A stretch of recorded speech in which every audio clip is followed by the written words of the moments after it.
Welcome back to the Holy Comforter Episcopal Church YouTube Bible study. I'm Jimmy Abbott, the priest here at Holy Comforter, and I have some reflections on the gospel passage for this upcoming Sunday, which is the last Sunday after the Epiphany, the first Sunday before Lent and Ash Wednesday and all of that. Here at Holy Comforter, it is also the first Sunday in our new church building, which we're all very excited about, and it fits perfectly with the gospel lesson for this Sunday, which is Luke chapter 9, verses 28 through 36. That's what we're going to focus on. This is the story of the Transfiguration. It says that Jesus takes Peter, James, and John up with him on a mountain to pray. And while he's praying, his face changes into glory, and with Jesus there appear Moses and Elijah, and they're talking. It's a beautiful image, and actually the Old Testament lesson is about Moses meeting God face to face, and his face shining with that same glory. It even says that Moses had to wear a veil over his face so that the people wouldn't be blinded when they saw him from the glory of God. Now, Peter, in all his sort of earnestness, says, "Master, it's good for us to be here. Let us make 3 dwellings, one for you, one for Moses, and one for Elijah." There's always this, I think, temptation in our spiritual life that once we have reached that mountaintop experience, to try to can it and preserve it and to not let it go. This always seems to happen with, say, youth mission trips. Happening out at Camp Allen. It's you have such a profound spiritual experience that you don't want to let it go. And then, of course, you go down the mountain and things kind of go back to normal. You have to go back to your daily routines, and you kind of you can be left with a spiritual hangover. You know, was that all real? So I think Peter's attempt to can that experience is something that many of us have felt.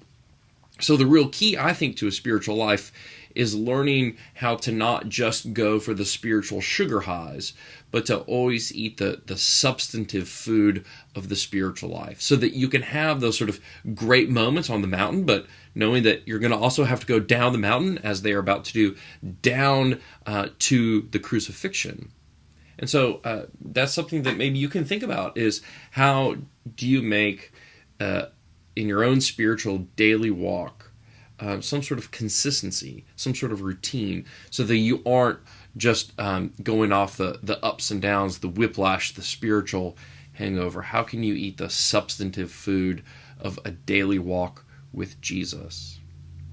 There's one other thing in here too.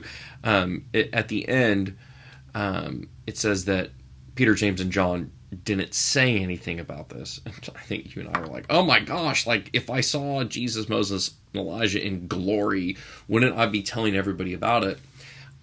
This is one of the themes in the Gospels, is called the Messianic secret.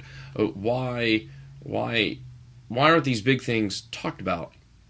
I think it's because that they are waiting for the biggest thing, which is the crucifixion and resurrection. And that if we got too excited too early on about the Transfiguration, we would miss all the good and great and glory of the crucifixion and the resurrection. And now the Transfiguration makes more sense in light of the crucifixion and resurrection looking backwards. So I think that's why there's a little bit of sort of secret there of keeping it inside. It can really be told after Easter. So again, think about that in your own spiritual life. And as we begin a new worship life in Holy Comforter, I think there could be a sense that we walk into the new church and it feels like, well, don't use it, don't break anything. Somebody walked in and said, let's keep that new church smell. Well, guess what, everybody? That smell is not going to last very long. That there's a sense that we're going to have to come down the mountain, and that church and we will have to return to our normal lives. We have to be sustained for mission. I mean, that's the whole point of seeing God's glory, is that you're sustained for mission, but also that you can come back and be fed so that you can go out again. It's also just a good point of reflection in our new church. You know, we have the dedication on Saturday, church on Sunday, we have a funeral on Monday, and then Ash Wednesday on Wednesday. This is teaching us, I think, to not just look for the spiritual sugar high, but to remember that the worship life of a congregation is everything. It's joy and sadness, it's pain, it's sorrow, it's celebration, it's all of that. And in all of that, I trust that we too will see the glory of God. Thank you for joining me. I'd love to hear from you.